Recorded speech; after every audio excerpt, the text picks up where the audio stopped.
Pertandingan terakhir fase grup, perburuan tiket ke babak 32 besar terus memanas. Grup H menghadirkan persaingan hidup dan mati antara Spanyol, Uruguay dan tim debutan Tanjung Verde.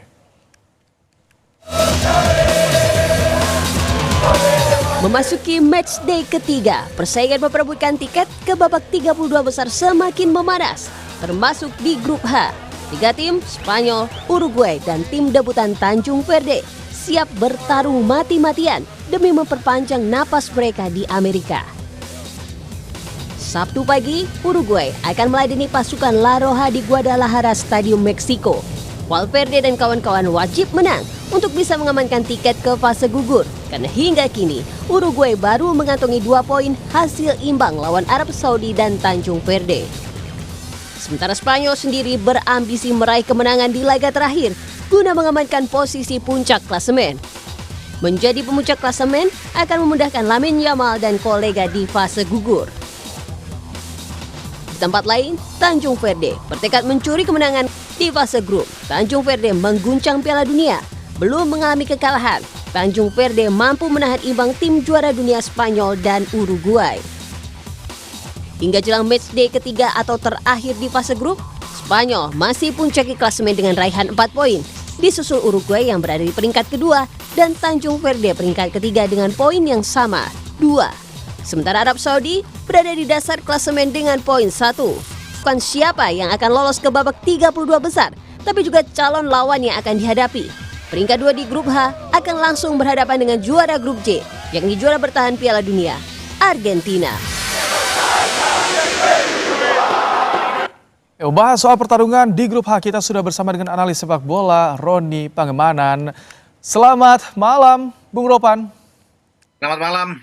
Menarik, fase terakhir nih, di grup terakhir nih, bagaimana Anda melihat pertandingan Spanyol kontra Uruguay terlebih dahulu, Bung Ropan? Ya, kalau bisa dilihat kan di grup H ini grup yang seksi ya, Ibrahim. Kenapa seksi? Karena masih memungkinkan 4 tim itu untuk lolos ke babak selanjutnya. Oke, ada di atas Spanyol, tetapi Spanyol harus hati-hati. Kalah lawan Uruguay, bukan tidak mungkin mereka tergerus turun ke peringkat ketiga jika Cape Verde menang melawan Arab Saudi. Sehingga mereka hanya akan menjadi tim ketiga, peringkat ketiga terbaik dari 8 tim yang akan lolos. Itu kan yang menarik jika Spanyol itu sampai ada di putaran urutan ketiga ya. Makanya Spanyol ini paling tidak imbang kan sudah oke. Mereka akan lolos melawan Uruguay. Tapi saya rasa dalam posisi seperti ini, Spanyol akan lebih serius bermain. Tim asuhan De La Fuente ini akan berusaha meraih atau merebut 3 poin melawan Uruguay. Dan mereka bisa menancapkan sebagai juara grup. Memang tidak mudah, tidak gampang, karena Uruguay juga kan dengan 2 poin saat ini sedang mengincar satu tempat. Satu-satunya kesempatan bagi Uruguay adalah menang. Kalau mereka imbang juga akan ditentukan nantinya dalam pertandingan yang lain. Kasih kedua, tentunya berharap jika Uruguay gagal menang, katakan imbang saja, posisi Uruguay kan dengan nilai 3. Cape Verde menang melawan Arab Saudi, mereka akan 5 poin. Dan ini bagus buat mereka untuk bisa lolos. Jadi kejutan besar terjadi di Piala Dunia saat ini, di saat tim yang baru pertama kali ikut Piala Dunia, kemudian langsung lolos. Namun Arab Saudi juga jangan kita abaikan, karena Arab Saudi bisa lolos jika mereka menang melawan Cape Verde, paling tidak peringkat ketiga yang akan ada di grup H ini, dengan catatan juga kalau Uruguay bisa mendapatkan hasil maksimal melawan Argentina, karena kalau hitung-hitungan Uruguay imbang atau apalagi kalah melawan melawan Spanyol, kemudian Arab Saudi yang menang melawan Cape Verde, Arab Saudi yang ada di peringkat kedua. Jadi mereka masih punya harapan gitu. Jadi itu saya bilang bahwa grup ini sangat-sangat seksi. Gitu. Konfigurasinya menarik sekali untuk di grup H ini. Tapi calon lawan di grup H ini adalah grup J, grupnya Argentina. Berhadapan dengan juara dunia Argentina. Dan ini tentunya akan menjadi cerita yang luar biasa ya di Piala Dunia, ketika ada tim yang hanya dengan populasi penduduk yang 0,5 juta jiwa ini bisa ada di putaran kedua atau di babak 32 besar dan berhadapan dengan Lionel Messi juga. Dan ini kan menjadi hal yang ditunggu-tunggu orang. Kalau mereka bisa membuat kejutan, itu luar biasa bagi Cape Verde. Jadi akan ada juga, Ibrahim, nantinya Argentina misalnya ketemu dengan Cape Verde, penentuannya akan di babak 16, di saat Spanyol bisa menang melawan Austria, karena Austria mungkin ada di bawah Argentina. Nah, maka akan bertemu kedua tim ini.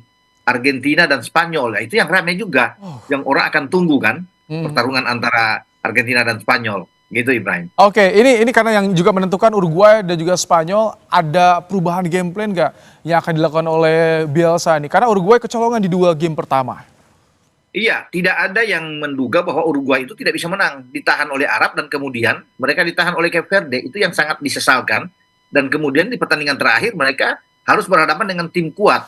Ya, seperti Spanyol. Kalau lihat kualitas permainan, kedalaman skuad, ya pasti akan Spanyol ada. Namun bagi Bielsa tidak ada pilihan lain. Ya mereka tidak mungkin bermain untuk mencari imbang melawan Spanyol. Mereka harus bisa menang. Karena harga mati bagi mereka menang dalam pertandingan ini. Itu yang menyulitkan mereka. Karena Spanyol juga akan berharap mereka bisa menang. Dengan formasi 4-2-3-1 oleh Lafuentes, Spanyol lebih unggul saya pikir. Terutama di lini tengah. Dan saya rasa karena Spanyol butuh 3 poin, jadi Lamine Yamal bisa dimainkan dalam pertandingan ini. Dan itu akan menjadi sesuatu yang menakutkan bagi Uruguay, terutama di sektor flank, ya, sektor di sisi luar.